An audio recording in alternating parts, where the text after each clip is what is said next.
Hey guys, how y'all doing? I'm here to give you guys a recap on a new chapter of One Piece, which is on chapter 912. This chapter right here was pretty cool. A lot of things revealed, and the ending right there was really slick. Looking forward to more. And the reunion of the entire crew, obviously. That's what anyone has been waiting for. For how many years that we have been in Whole Cake Island for a while now? Aside from me being excited, etc., and of course, facing on Kaido, let's just get this recap started. Anyways, the first page, Luffy and his crew doing all kinds of sports, really cool. Zoro doing baseball, Nami tennis racketing, Sanji swimming for his life, Frankie basketballing, Usopp doing his shooting range abilities, Chopper's a boxer, Brooke doing soccer, and Robin riding whatever she's doing. Anyways, going where I left off last week's chapter, we have to it that the man tells Luffy that the man that Tama has been waiting for is Ace, and we have to it that you know him, and Luffy says he's dead, and she ends up fainting out into agony, and the guy ends up yelling at Luffy, going, "Are you an idiot or something?" She is not. Telling her at this time is really stupid, especially not at this time right now. There's a proper time to say it here and there, but Luffy goes even if she keeps waiting, he won't return. He's really dead. We have to it that this guy is named Hijetsu or whatever his name is, Tengu Yama. I'll call him Tengu because it's easy. And we have to it that Luffy asked Tengu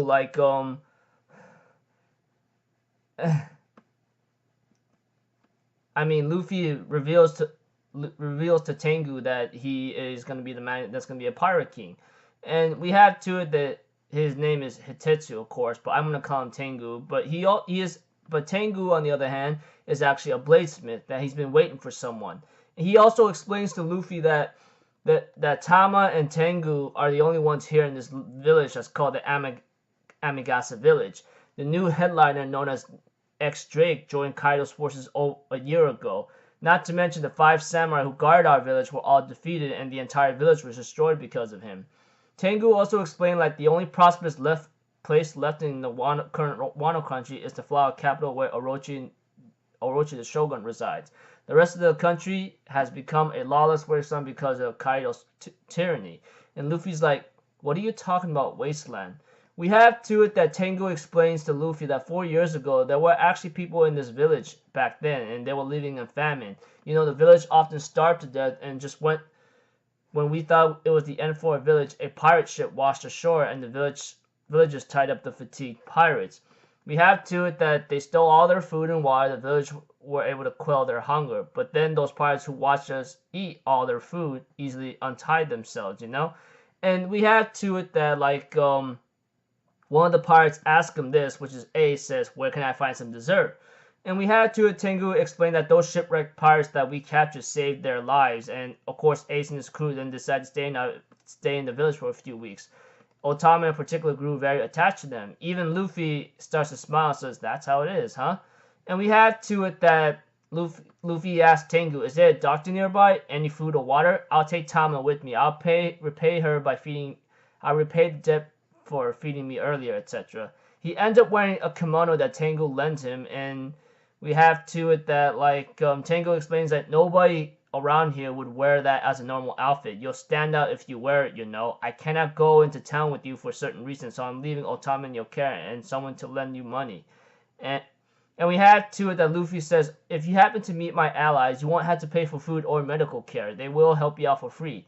And we have to it that Luffy takes the sword with him just to maybe be part of the country. But we have to it that Tengu tries to stop him, saying, "You can't take that sword. It's a Kotetsu sword that's been made by my ancestor, a world-renowned sword. It's one of the 21 great swords. It's named Nidai Kotetsu."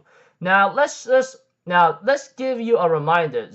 One of Zoro's swords is actually a Kotetsu, and the blade that Luffy took right now is a cursed sword.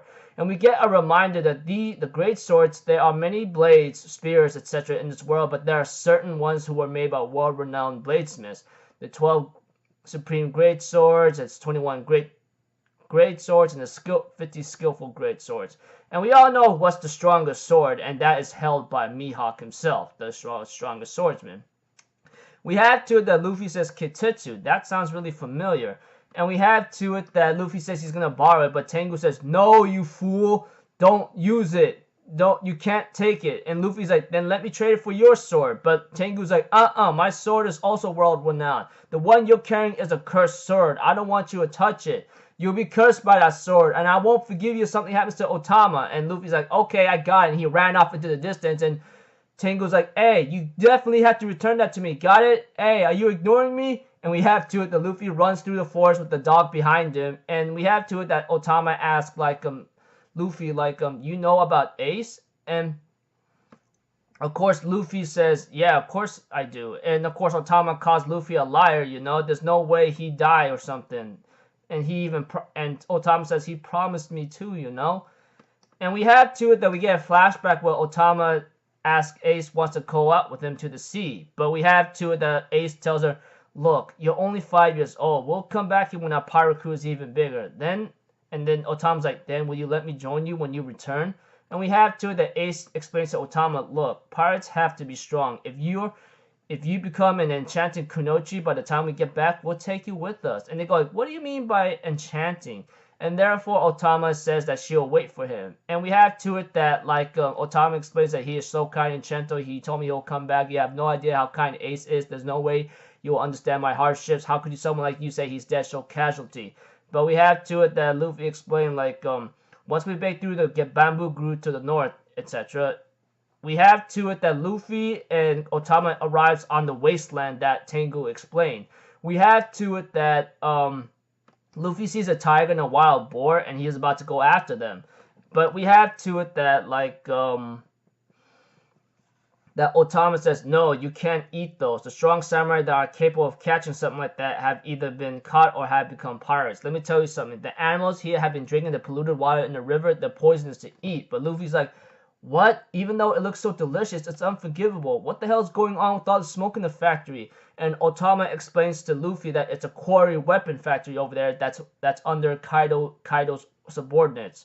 And he also explains we have to it that Luffy's like, "What do they eat?" And we have to it that Otama explains that the Shogun and Kaido have their own personal unpolluted farms, Therefore that area has clean water and rice and fish and meat in there.